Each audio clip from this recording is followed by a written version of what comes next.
Hello friends, राजा study centre में आपका स्वागत है। तो आप लोगों को पता होगा कि आज की जो हमारी कक्षा है 8:30 में आपको मिलेगी बिहार स्पेशल की कक्षा। किसकी कक्षा आपको मिलने वाली है? तो बिहार स्पेशल की कक्षा आपको दी जाएगी, जो कि अभी तक आपने बिहार स्पेशल के 5 एपिसोड किए हैं, जिसमें 30-30 प्रश्न थे। तो 15 प्रश्न का मेरा एक एपिसोड चलता है, तो वो सभी डबल हो गया, यानी कि आप अभी तक 10 एपिसोड को कंप्लीट कर चुके हैं। तो आज का जो मेरा एपिसोड है लेक्चर नंबर 11, यानी कि आज की हमारी 11वीं कक्षा है और बिहार सुपर टीटी 2023 के लिए बिहार स्पेशल की कक्षा है, जिसमें आपको पूर्णतः लाभ मिलेगा, क्योंकि अगर बिहार स्पेशल में प्रश्न पूछे जाएंगे तो यहीं से पूछे जाएंगे। चलिए, आज के एपिसोड का पहला प्रश्न है, पाटलिपुत्र को इनमें से किस शासक ने सर्वप्रथम अपनी राजधानी बनाई? ऑप्शन ए अशोक महान, option B Chandragupta Vikramaditya, option C Chandragupta Maurya, option D Kanishka. तो जल्दी से बताइए कि आपका सही आंसर क्या होगा। तो पाटलिपुत्र को इनमें से किन शासक ने सबसे पहले अपनी राजधानी बनाई? तो चंद्रगुप्त मौर्य ने बनाई थी। किसने बनाई थी? चंद्रगुप्त मौर्य ने सबसे पहले अपनी राजधानी बनाई थी। तो आपका सही आंसर हो जाएगा ऑप्शन नंबर सी। नेक्स्ट प्रश्न, मौर्य काल में शिक्षा का सर्वाधिक प्रसिद्ध केंद्र था? Option A Vaishali, option B Ujjain, option C Takshashila, option D Nalanda. तो जल्दी से बताइए कि आपका सही आंसर क्या होगा। तो मौर्य काल में शिक्षा का सबसे प्रसिद्ध केंद्र तक्षशिला था। कौन सा था? तक्षशिला था, जो कि वर्तमान में पाकिस्तान में है। ये अभी वर्तमान में कहाँ है? पाकिस्तान में अभी है। देखना है कि वर्तमान में अभी ये पाकिस्तान में है। नेक्स्ट प्रश्न, कौटिल्य के अर्थशास्त्र कितने अधिकरणों में विभाजित है? आपके ऑप्शंस हैं 12, option B 14, option C 16, option D 20। तो जल्दी से बताइए कि आपका सही आंसर क्या होगा। तो कौटिल्य का जो अर्थशास्त्र 14 अधिकरणों में 14 अधिकरणों में बटा हुआ है। कितने अधिकरणों में बटा हुआ है? 14 अधिकरणों में बटा हुआ है। तो बी आपका सही आंसर हो जाएगा। नेक्स्ट प्रश्न, निम्नलिखित में से चंद्रगुप्त मौर्य का विशिष्ट रूप से वर्णन हुआ है वह है? Option A Ashoka, option B Kushan, option C Bindusara, option D Chandragupta. तो जल्दी से बताइए कि आपका सही आंसर क्या होगा। यहाँ कुषाण हो जाएगा।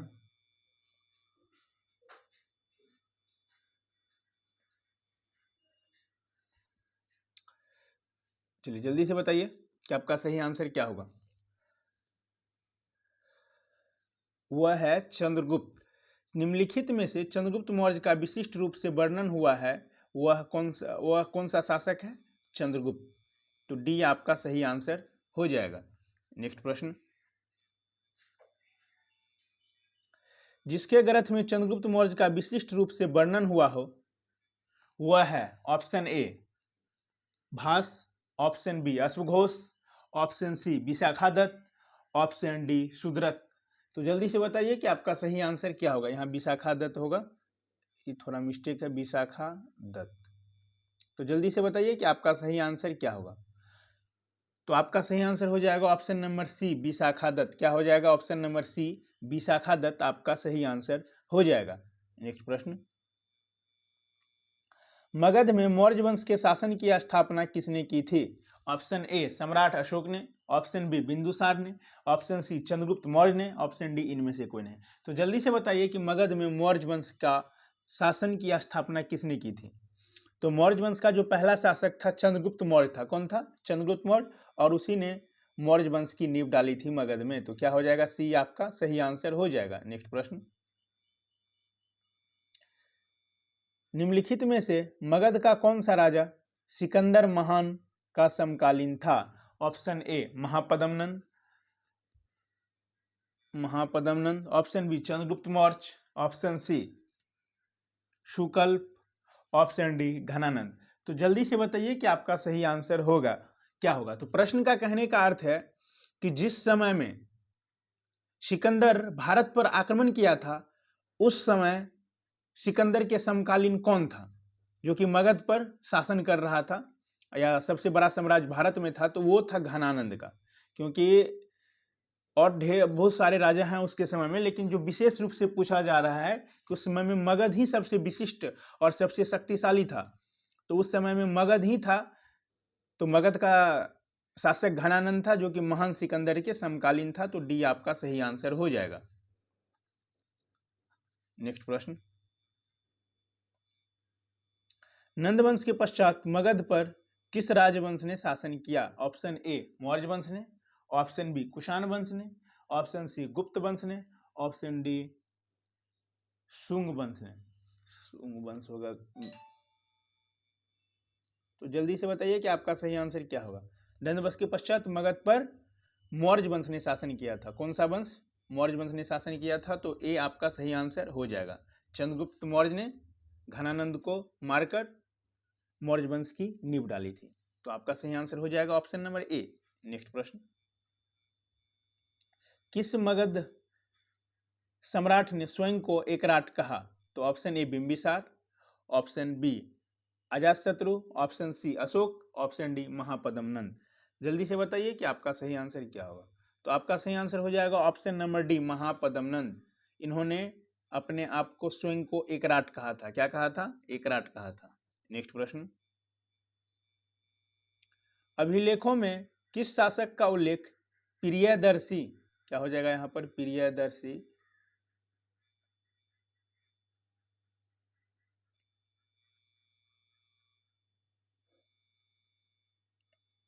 किस अभिलेखों के किस शासक का उल्लेख प्रियदर्शी एवं देवनाम प्रिय के रूप में किया गया है?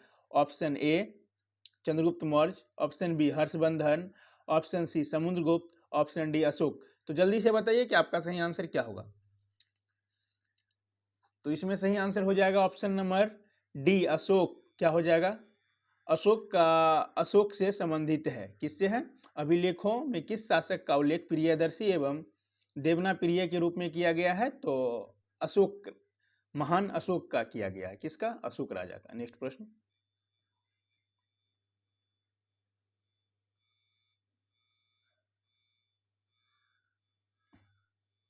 नेक्स्ट प्रश्न है, गुप्त वंश के किस शासक को भारत का नेपोलियन कहा जाता है? जो कि बहुत ही भिविया प्रश्न है। Option A Samudragupta, option B Kumaragupta, option C Chandragupta द्वितीय, ऑप्शन डी इनमें से कोई नहीं। तो जल्दी से बताइए कि आपका सही आंसर क्या होगा। तो गुप्त वंश के शासक जिसको भारत का नेपोलियन कहा जाता है, तो भारत का नेपोलियन समुद्रगुप्त को कहा जाता है। किसको कहा जाता है? समुद्रगुप्त को। तो ए आपका सही आंसर हो जाएगा। नेक्स्ट प्रश्न, निम्नलिखित में से गुप्त वंश के किस शासक को विक्रमादित्य भी कहा जाता है? Option A Samudragupta, option B Kumaragupta, option C Chandragupta द्वितीय, ऑप्शन डी चंद्रगुप्त प्रथम। ये भी बहुत ही भिविया क्वेश्चन है, बराबर पूछे जाते हैं। किस शासक को, गुप्त वंश के किस शासक को विक्रमादित्य भी कहा जाता है? तो चंद्रगुप्त द्वितीय को। किसको कहा जाता है?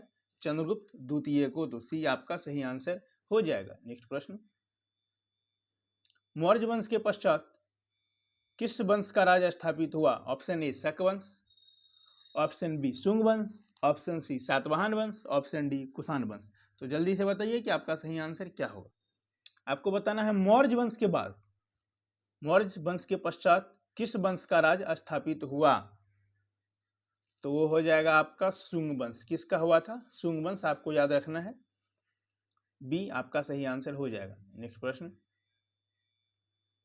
अशोक के बराही अभिलेखों को सर्वप्रथम किसने पढ़ा था? Option A B N. Mishra, option B Prinsep, option C H D. Shauklia, option D इनमें से कोई नहीं। तो जल्दी से बताइए कि आपका सही आंसर क्या होगा। तो अशोक के बराही अभिलेख को सर्वप्रथम प्रिंसेप ने पढ़ा था। किसने पढ़ा था? प्रिंसेप ने। तो बी आपका सही आंसर हो जाएगा। नेक्स्ट प्रश्न, आज के एपिसोड का लास्ट प्रश्न करने से पहले, अभी तक आप हमारे चैनल को सब्सक्राइब नहीं किए हैं तो प्लीज़ आप हमारे चैनल को सब्सक्राइब कर देंगे। और आपको आज 2:30 में हिस्ट्री की कक्षा दी जाएगी, जो कि आपको बिहार सुपर टीटी, बीपीएससी दरोगा, बिहार पुलिस इत्यादि सभी एग्जामों के लिए हिस्ट्री के बहुत ही महत्वपूर्ण क्वेश्चन आपको कराए जाएंगे। तो आप हिस्ट्री की कक्षा को करना ना भूलें।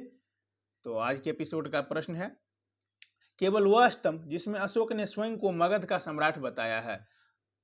ऑप्शन ए मस्की का लघु शिलालेख, ऑप्शन बी भाब्रू शिलालेख, ऑप्शन सी रानी का स्तंभ लेख, ऑप्शन डी रुमनदेई अभिलेख। तो जल्दी से बताइए कि आपका सही आंसर क्या होगा।